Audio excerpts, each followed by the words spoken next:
اسمع يواجه علي جام اسمع يواجه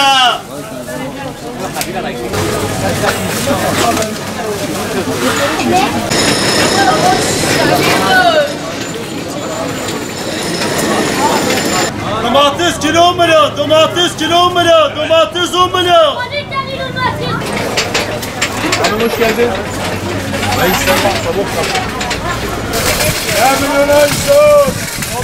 milyon, 10 milyon, doldur 10 milyon.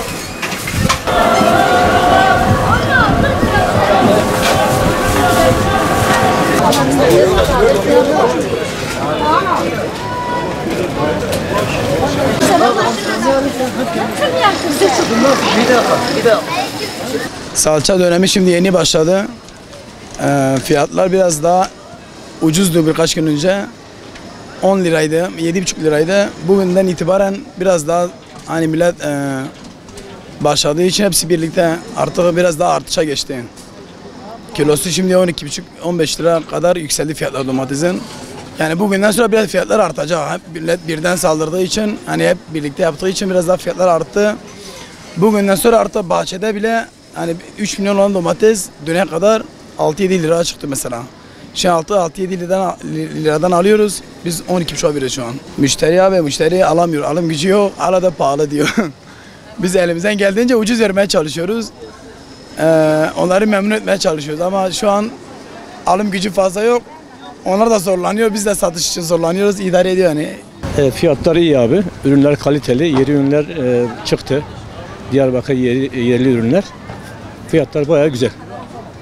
Tercih ediliyor. Şu an tam konserve zamanı zaten. Sürümden gidiyor işte. Fiyatlar uygun. Yüksek değil fiyatı. Alım gücü de fena değil. İyi yani. Geçen hafta nazaran bu hafta biraz daha uygun.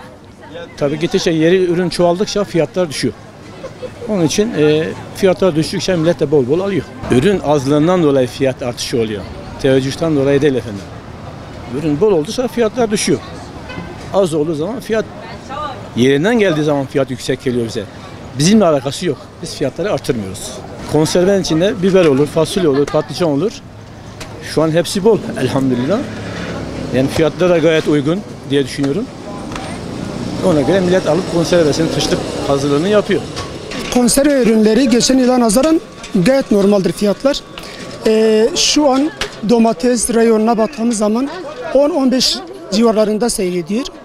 Biber aynı şekilde.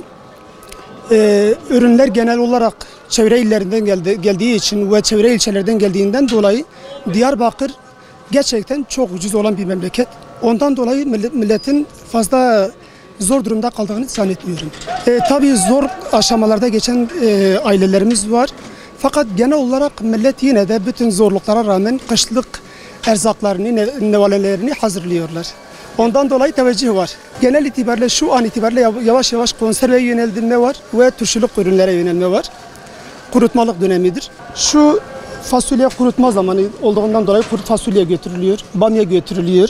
Şunlar turşuluk reyonu, jelepon biber dediğimiz biber çok gidiyor. Ve diğerleri de kurutmaya gidiyor genel olarak.